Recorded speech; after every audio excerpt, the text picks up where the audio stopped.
নমস্কার বন্ধুরা, RP village স্টোরির পক্ষ থেকে সকলকে জানাই অনেক স্বাগত। আজকে আবার চলে এসেছি দারুণ সুন্দর একটা রেসিপি নিয়ে। এই দেখো, আজকে এগুলো কি বলো তো, আমাদের গাছে একটা কাঁঠাল পেকেছিল। কাঁঠালটা তো খেয়ে নিয়েছি, তো এই বীজগুলো ছিল সেগুলো শুকিয়ে রেখে দিয়েছিলাম তোমাদেরকে একটা রেসিপি করে দেখাবো বলে। তো আজকে রেসিপিটা খুবই সহজ, তোমরা দেখতে থাকো। আমি কাঁঠালের এই বীজগুলো দিয়ে কিভাবে কাঁঠালের ভর্তা বানাই, ঠিক আছে? তো এদিকে উনুন ধরিয়ে নিয়েছি, এবার উনুনে কাঁঠালের বীজগুলো দিয়ে দেব। কাঁঠালের বীজগুলো কিন্তু খুব ভালোভাবে ভেজে নিতে হবে আগে।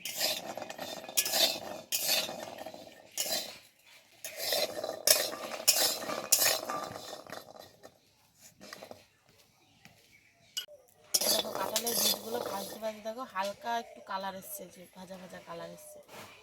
এটাকে একদম কালো করে নিতে হবে, ওটা বীজটা যেন কালো হয়ে যায় সেরকম করে ভেজে নিতে হবে। এ দেখো কাঁঠালের বীজগুলো খুব ভালোভাবে ভেজে নিয়েছি, এবার নামিয়ে নেব।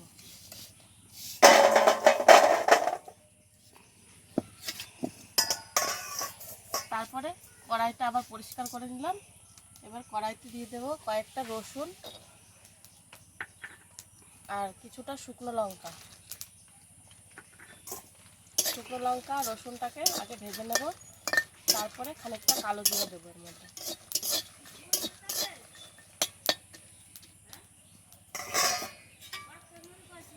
এ দেখো রসুন আর শুকনো লঙ্কাটাকে ভালো করে ভেজে নিয়েছি, এবার দিয়ে দেবো কালো জিরে।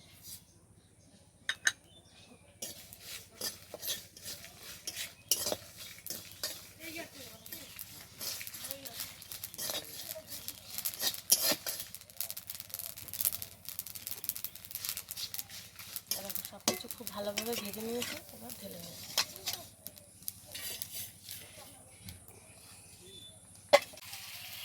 কাঁঠালের বীজগুলো খুব ভালোভাবে ঠান্ডা করে নিয়েছিলাম, এবার কাঁঠালের বীজগুলো ছাড়িয়ে নেব। এই দেখো এরকম করে কাঁঠালের বীজটা এরকম করে ঘষলে এই বীজটা বেরিয়ে আসে। এই দেখো এইভাবে ঘষে বার করে নেব, এরকম করে ঘষা দিলেই বেরিয়ে যাবে। এই দেখো কাঁঠালের বীজগুলো খুব ভালোভাবে ছাড়িয়ে নিয়েছি, এবার বেটে নেব সব কিছু।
ঝুড়ো ঝুড়ো হয়েছে, তো এটাকে একটু জল দিতে হবে।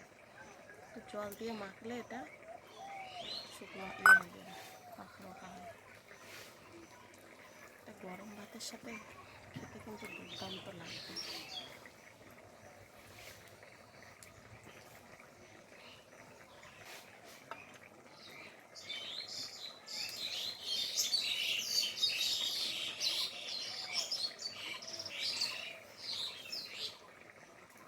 দেখো কাঁঠালের বীজের ভর্তা একদম রেডি। তোমরাও ঝটপট বানাও আর আমাদেরকে কমেন্টে জানাও যে রেসিপিটা কেমন লাগলো।